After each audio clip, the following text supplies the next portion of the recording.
ايه الخطوات اللي المفروض تمشي عليها عشان تبقى ويب ديفلوبر ابن ناس، سواء بقى انت اصلا عايز تتعلم ويب ديفلوبمنت من اول وجديد او انت اوريدي في الكارير بس عايز تقوي نفسك. ازاي تبقى ويب ديفلوبر كويس، هو ده موضوع فيديو النهارده.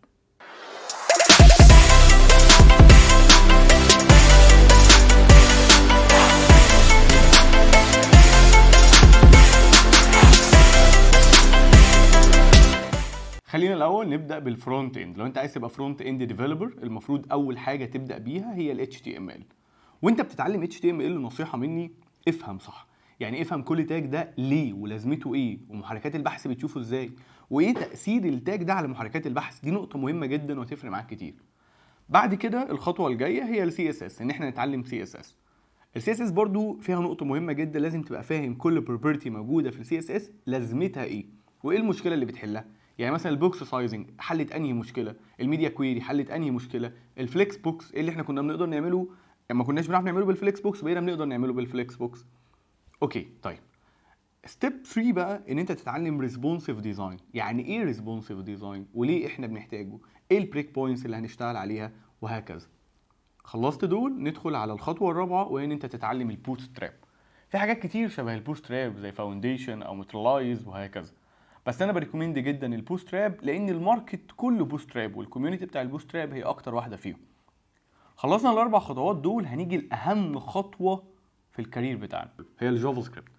بص الجافا سكريبت دي اقعد فيها على قد ما تقدر، ان شاء الله تقعد فيها 6 شهور بتتعلمها، انا ما عنديش اي مشكله في ده. الجافا سكريبت هي اكتر حاجه هتميزك كفرونت اند ديفلوبر، واكتر حاجه هتساعدك ان انت تتعلم اي تكنولوجي جديده او اي فريم ورك جديد. طيب ازاي بقى اتعلم جافا سكريبت، يعني ابدا بايه او اعمل ايه؟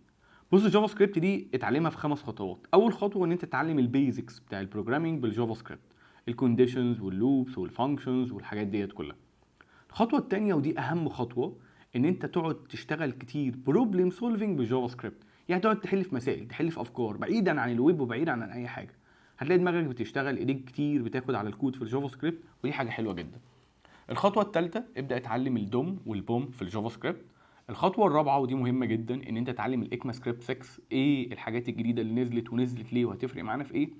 الخطوه الخامسه ودي مهمه جدا ان انت تقعد تعمل بروجكتس كامله بالجافا سكريبت.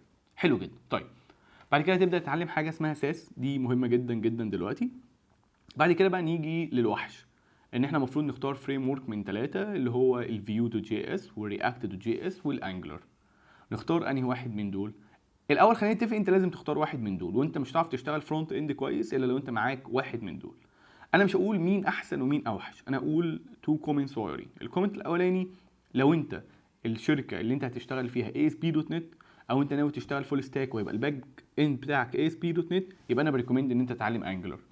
لو انت هتشتغل لارافيل سواء فول ستاك او تشتغل في شركه لارافيل، يبقى انا بريكومند ان انت تتعلم فيو. مش معنى كده ان رياكت وحشه، رياكت حلوه جدا جدا جدا، بس اللي انا قلته ده بيبقى احسن مع بعض. بس هو دي الفكره ببساطه جدا. دي الحاجات الاساسيه. في بقى بعض الحاجات البسيطه اللي هتميزك جدا في الفرونت اند، زي مثلا ان تتعلم جوجل كروم ديفلوبمنت تولز. جوجل كروم دوت من اهم الحاجات اللي انت كديفلوبر لازم تبقى فاهمه. في تولز كتير جدا للديفلوبرز في جوجل كروم لازم تتعلمها. الحاجه الثانيه لازم تتعلم الجيت ده فيرجن كنترول مهم جدا، اتكلمنا عليه فيديو قبل كده، تقدر تشوفه وتعرف منه كل حاجه. الحاجه الثالثه لازم تعلم HTTP، يعني تفهم ايه ال HTTP دوت وبيمشي ازاي وايه الفانكشنز اللي جواه. دي برضو حاجه هتفرق معاك كتير جدا في الفرونت اند. خلاص كل الكلام دوت بقى في اخر حاجه صغيره كده، ان انت تتعلم حاجه اسمها ويب باك او جلب او جراند. برضو احنا اتكلمنا عليهم قبل كده، ممكن تشوف دول بيعملوا ايه بالظبط. لو انت مشيت بالستبس دي انت هتبقى فرونت اند ديفلوبر شاطر جدا. ده كان موضوع فيديو النهارده، وان شاء الله نشوفكم الفيديو الجاي على خير.